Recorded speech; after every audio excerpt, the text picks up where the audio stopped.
Hi all, എല്ലാവർക്കും അമീൻജാസ് ഫാമിലിയുടെ പുതിയൊരു വീഡിയോയിലേക്ക് സ്വാഗതം. ഇപ്പം ഇന്ന് ഞാൻ വന്നിട്ടുള്ളത് എല്ലാവർക്കും ഒരുപോലെ പ്രയോജനപ്പെടുന്ന കുറച്ച് ടിപ്സുകൾ ഉൾക്കൊള്ളിച്ചിട്ടുള്ള ഒരു കുഞ്ഞു വീഡിയോ ആയിട്ടാണ്. അപ്പം എന്നും പറയുന്ന പോലെ തന്നെ വീഡിയോ ഫുള്ളായിട്ട് കാണാം. എത്ര അഴുക്ക് പിടിച്ച മിക്സിയും ഒട്ടും വെള്ളം ഉപയോഗിക്കാതെ പെട്ടെന്ന് തന്നെ ക്ലീൻ ചെയ്തെടുക്കാൻ പറ്റുന്നൊരു കിടിലൻ ടിപ്പ് കൂടി ഞാനൊരു വീഡിയോയിൽ ഉൾപ്പെടുത്തിയിട്ടുണ്ട്.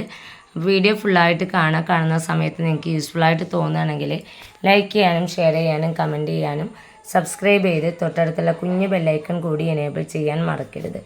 ഒട്ടും സമയം കളയാതെ ഇന്നത്തെ ടിപ്പിലോട്ട് പോവാം.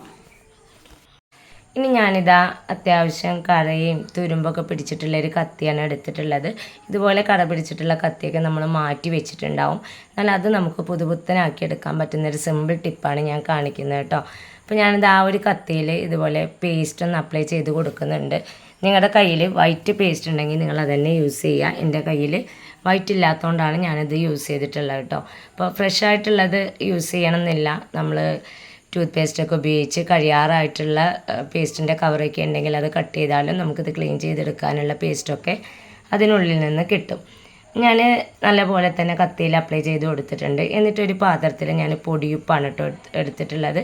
ആ ഒരു പൊടിയുപ്പിൽ കൈ ഒന്ന് ഡിപ്പ് ചെയ്തതിന് ശേഷം കൈ വെച്ചിട്ട് തന്നെ ഒന്ന് അരിച്ചെടുക്കുകയാണ്. ഞാൻ വേറെ ഒന്നും യൂസ് ചെയ്തിട്ടില്ല. നമ്മുടെ കൈ വെച്ചിട്ട് തന്നെ എടുക്കുന്ന സമയത്ത് ആ ഒരു കറയൊക്കെ നന്നായിട്ട് പോയി കിട്ടുന്നുണ്ട് കേട്ടോ. കണ്ടോ, ആ ഒരു പേസ്റ്റിൻ്റെ കളറ് തന്നെ മാറി വരുന്നുണ്ട്. കുഞ്ഞ് കറയുള്ള ഭാഗമൊക്കെ എനിക്ക് പെട്ടെന്ന് തന്നെ പോയി കിട്ടിയിട്ടുണ്ട്. ഈ ഒരു എഡ്ജിൽ അത്യാവശ്യം കറയുണ്ട് കേട്ടോ. അപ്പോൾ അവിടെ ഞാൻ പൊടിയുപ്പ് ഇതുപോലെ എടുത്തതിന് ശേഷം ഈ ഒരു രീതിയിലാണ് കേട്ടോ ഒടിച്ചെടുക്കുന്നത്. അപ്പോൾ ആ ഒരു ഭാഗത്തെ കറിയും എനിക്ക് നല്ല രീതിയിൽ തന്നെ ഇളകി കിട്ടിയിട്ടുണ്ട്. ഇതേ രീതിയിൽ തന്നെ കത്തിയുടെ മറ്റേ സൈഡും ഞാൻ ക്ലീൻ ചെയ്തെടുത്തിട്ടുണ്ട്. ഇതുപോലെ കറ പിടിച്ചിട്ടുള്ള കത്തി ഉണ്ടെങ്കിൽ ഈ ഒരു 2 ഇൻഗ്രീഡിയൻസ് മാത്രം വെച്ചുകൊണ്ട് തന്നെ നമുക്ക് കത്തി പുതുപുത്തനാക്കി എടുക്കാൻ പറ്റും. പെട്ടെന്ന് തന്നെ കറയൊക്കെ ഇളകി കിട്ടും കേട്ടോ. പേസ്റ്റ് എന്ന് പറയുന്നത് നല്ലൊരു ക്ലീനിങ് ഏജൻറ്റാണ്. ഉപ്പും അതുപോലെ തന്നെയാണ്. അപ്പോൾ അത് രണ്ടും കൂടി ചേർന്ന് കഴിഞ്ഞാൽ നല്ലൊരു റിസൾട്ടാണ് നമുക്ക് കിട്ടുക. അപ്പോൾ ഞാൻ ഈ ഒരു കത്തിയുടെ 2 സൈഡും അടിച്ചെടുത്തിട്ടുണ്ട്. ഈ ഒരു പേസ്റ്റിൻ്റെ കളറ് നോക്കി അത്യാവശ്യം കളറൊക്കെ മാറി കിട്ടിയിട്ടുണ്ട്. ഇനി ഞാനിതൊന്ന് കഴുകി എടുത്തിട്ടുണ്ട്. ഇപ്പം നോക്കി ഞാൻ ആദ്യം കാണിച്ച ഒരു കത്തിയുടെ ലുക്കും ഇപ്പോൾ ആ ഒരു കത്തിയിൽ വന്ന മാറ്റവും നിങ്ങൾക്ക് നേരിട്ട് മനസ്സിലാക്കാവുന്നതാണ്. നല്ല പോലെ എനിക്ക് ക്ലീനായിട്ട് കിട്ടിയിട്ടുണ്ട് കേട്ടോ. അപ്പോൾ ഇതുപോലെ കളറൊക്കെ മങ്ങിയിട്ടുള്ള കത്തി ഉണ്ടെങ്കിൽ ഈ ഒരു രീതിയിൽ എല്ലാവരും ഒന്ന് ക്ലീൻ ചെയ്ത് നോക്കുക. ഇനി നമുക്ക് അടുത്ത ടിപ്പിലോട്ട് പോവാം. ഇനി ഞാൻ ക്ലീൻ ചെയ്യാൻ എടുത്തിട്ടുള്ളത് ഫോണിൻ്റെ ചാർജറാണ് കേട്ടോ. പെട്ടെന്ന് തന്നെ അഴുക്കൊക്കെ ആവുന്ന ഒന്ന് തന്നെയാണ് ചാർജർ. ഇതിൻ്റെ ഒരു കളർ കണ്ടോ, ആ ഒരു കളറിലുള്ള മാറ്റം നോക്കി. നമ്മൾ ആ ഒരു ഭാഗം നല്ല വൈറ്റായിട്ട് തന്നെ ഉണ്ട്. നമ്മൾ യൂസ് ചെയ്യുന്ന ഭാഗം ഉണ്ടല്ലോ, അത് നല്ല ചിലയൊക്കെ പിടിച്ച് കളറൊക്കെ നല്ല രീതിയിൽ തന്നെ ചേഞ്ച് ആയിട്ടുണ്ട്. ആ ഒരു ഭാഗമാണ് ഞാനിന്ന് ക്ലീൻ ചെയ്തെടുക്കുന്നത്. നമ്മുടെ വീട്ടിലുള്ള വിനെഗർ വെച്ചിട്ടാണ് ഞാനിത് ക്ലീൻ ചെയ്തെടുത്തിട്ടുള്ളത് കേട്ടോ. നിങ്ങളുടെ കയ്യിൽ കോട്ടൺ ഉണ്ടെങ്കിൽ അത് യൂസ് ചെയ്യാം. അപ്പം ഞാൻ സ്റ്റേ ഫ്രീയുടെ ഒരു കുഞ്ഞു പീസാണ് എടുത്തിട്ടുള്ളത്. അതിലേക്ക് കുറച്ച് വിനെഗർ ഒന്ന് ആഡ് ചെയ്ത് കൊടുത്തതിന് ശേഷം ഈ അഴുക്ക് പിടിച്ചിട്ടുള്ള ചാർജർ ഒന്ന് ക്ലീൻ ചെയ്തെടുക്കുന്നുണ്ട് കേട്ടോ. ഇതുപോലെ പിടിച്ചതിന് ശേഷം നമ്മളിതുപോലെ ഒന്ന് വലിച്ചു കൊടുത്താൽ മതി. 1-2 തവണ ഈ ഒരു രീതിയിൽ ചെയ്യുമ്പോൾ തന്നെ ആ ഒരു വള്ളിയിലുണ്ടാകുന്ന അഴുക്കൊക്കെ നല്ല പോലെ പോയി കിട്ടും കേട്ടോ. ഇപ്പോൾ നിങ്ങൾക്ക് കാണാൻ പറ്റുന്നുണ്ടാകും ആ ഒരു കളറൊക്കെ നല്ല രീതിയിൽ ചേഞ്ച് ആയിട്ട് വരുന്നുണ്ട്. 2-3 തവണ ഞാൻ ഈ ഒരു രീതിയിൽ അങ്ങോട്ടും ഇങ്ങോട്ടും ചെയ്തിട്ടുണ്ട്. 2 തവണ ക്ലീൻ ചെയ്തതിന് ശേഷം 3-മതൊരു തവണ കൂടി ഞാനൊരു ഈ രീതിയിൽ ചെയ്തെടുത്തിട്ടുണ്ട് കേട്ടോ. അപ്പോൾ അതാ കണ്ടോ, ഇത്രയും അഴുക്ക് നമുക്ക് അതിൽ നിന്ന് പോന്ന് കിട്ടിയിട്ടുണ്ട്. 3 തവണ ക്ലീൻ ചെയ്തതിന് ശേഷം ഉണങ്ങിയൊരു തുണി വെച്ചിട്ട് ഞാനൊന്ന് തുടച്ചെടുക്കുന്നുണ്ട്. 1-2 തവണ ഉണങ്ങിയ തുണി വെച്ച് തുടച്ചെടുത്തതിന് ശേഷമുള്ള ചാർജർ വയറിൻ്റെ കളറാണിത്. നല്ല പോലെ തന്നെ എനിക്ക് കളറൊക്കെ മാറി വൈറ്റായിട്ട് കിട്ടിയിട്ടുണ്ട്.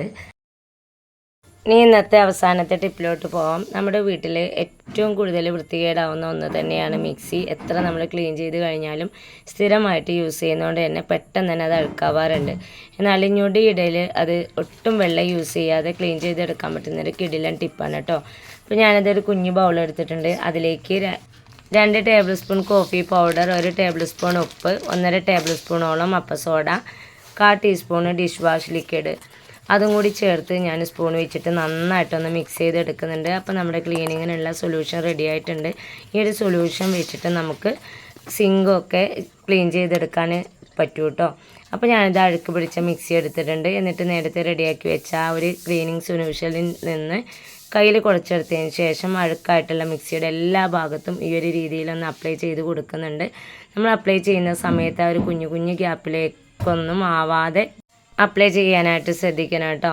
അപ്പോൾ എത്ര അഴുക്ക് പിടിച്ചിട്ടുള്ള മിക്സി ആണെങ്കിലും ഈ ഒരൊറ്റ സൊല്യൂഷൻ മാത്രം മതി, നമുക്ക് കുറഞ്ഞ സമയം കൊണ്ട് തന്നെ മിക്സി ക്ലീൻ ചെയ്തെടുക്കാൻ പറ്റും. അപ്പോൾ ഞാനിതാ മിക്സിയുടെ എല്ലാ ഭാഗത്തും ആ ഒരു സൊല്യൂഷൻ ഈ ഒരു രീതിയിലൊന്ന് അപ്ലൈ ചെയ്ത് കൊടുത്തിട്ടുണ്ട്. ഇനി ഇതൊന്ന് തുടച്ചെടുക്കണം. അതിനായിട്ട് ഞാൻ ആദ്യം പോളിസ്റ്ററിൻ്റെ ഒരു തുണിയാണ് എടുത്തിട്ടുള്ളത്. അത് നന്നായിട്ടൊന്ന് നനച്ചെടുത്തിട്ടുണ്ട് കേട്ടോ. നനച്ച് പിഴിഞ്ഞെടുത്തതിന് ശേഷമാണ് തുടച്ചെടുക്കുന്നത്. തുടക്കുന്ന സമയത്ത് തന്നെ ആ മിക്സിയിൽ വന്ന മാറ്റം നിങ്ങൾക്ക് ഫീൽ ചെയ്യുന്നുണ്ടാവും. അപ്പോൾ അത് നല്ല പോലെ എനിക്ക് അഴുക്കൊക്കെ പോയി കിട്ടിയിട്ടുണ്ട്. നനഞ്ഞ തുണി വെച്ചിട്ട് തുടച്ചതിന് ശേഷം നല്ലപോലെ ഉണങ്ങിയിട്ടുള്ളൊരു തുണി വെച്ചിട്ട് കൂടി ഞാൻ തുടച്ചെടുക്കുന്നുണ്ട് കേട്ടോ. അപ്പോൾ ഇതുപോലെ തുടക്കുന്ന സമയത്ത് തന്നെ നന്നായിട്ട് എനിക്ക് കളറായിട്ട് കിട്ടിയിട്ടുണ്ട്. പിന്നെ ഈ ഒരു ഗ്യാപ്പിലേക്ക് ഞാൻ ഒരു തുണിയുടെ പീസ് ഇതുപോലെ ഒന്ന് ഇട്ടതിന് ശേഷമാണ് കേട്ടോ തുടച്ചെടുക്കുന്നത്. അതിനുള്ളിലൊക്കെ ഉള്ളത് കറക്റ്റായിട്ട് എനിക്ക് പോന്ന് കിട്ടിയിട്ടുണ്ട്. ഈ ഒരു ഭാഗത്ത് അത്യാവശ്യം അഴുക്കുണ്ട് കേട്ടോ അതിൻ്റെ ഉള്ളിലായിട്ട്. അപ്പോൾ ആ ഒരു വശത്ത് ഞാൻ തുണിയുടെ ഉള്ളിലായിട്ട് ടൂത്ത് പിക്ക് വെച്ചിട്ടൊന്ന് ക്ലീൻ ചെയ്തെടുക്കുന്നുണ്ട്. അപ്പോൾ കണ്ടില്ലേ, ഈ ഒരു തുണിയിൽ നല്ല പോലെ തന്നെ അഴുക്ക് പോന്ന് കിട്ടിയിട്ടുണ്ട്. അപ്പോൾ ഞാനിതാ മിക്സിയുടെ ഈ ഒരു വശവും ആ ഒരു ടൂത്ത് പിക്ക് വെച്ചിട്ട് തന്നെയാണ് ക്ലീൻ ചെയ്തെടുത്തിട്ടുള്ളത്. എന്നിട്ട് ആ ഭാഗം ഒന്നുകൂടെ ഡ്രൈ ആയിട്ടുള്ള തുണി വെച്ചിട്ടൊന്ന് തുടച്ചെടുക്കുന്നുണ്ട് കേട്ടോ. അപ്പോൾ നിങ്ങൾക്ക് കാണാൻ പറ്റുന്നുണ്ടാവും, ഒരുപാട് അഴുക്കുണ്ടായിരുന്ന ഒരു മിക്സിയാണ്. നല്ല പോലെ തന്നെ എനിക്ക് ക്ലിയർ ആയിട്ട് കിട്ടിയിട്ടുണ്ട്. അഴുക്കും കാര്യങ്ങളൊക്കെ പോയി കിട്ടിയിട്ടുണ്ട്. വളരെ കുറഞ്ഞ സമയം മാത്രം മതി കേട്ടോ നമുക്ക് ഈ ഒരു രീതിയിൽ ക്ലീൻ ചെയ്തെടുക്കാനായിട്ട്. പിന്നെ ഇതുപോലെ ഒത്തിരി അഴുക്കൊക്കെ ഉള്ള മിക്സി ഈ ഒരു രീതിയിൽ എല്ലാവരും ഒന്ന് ക്ലീൻ ചെയ്ത് നോക്കുക. അപ്പോൾ ഇന്നത്തെ ടിപ്സ് നിങ്ങൾക്ക് എല്ലാവർക്കും യൂസ്ഫുള്ളായി കാണുമെന്ന് വിചാരിക്കുന്നു. ഇത്രയും നേരം എൻ്റെ വീഡിയോസ് കണ്ട് സപ്പോർട്ട് ചെയ്ത എല്ലാ കൂട്ടുകാർക്കും ഹൃദയം നിറഞ്ഞ നന്ദി. ഇൻഷാ അല്ലാഹ് അടുത്തൊരു കിടിലൻ വീഡിയോസുമായിട്ട് ഞാൻ വീണ്ടും വരാം. Thanks for watching.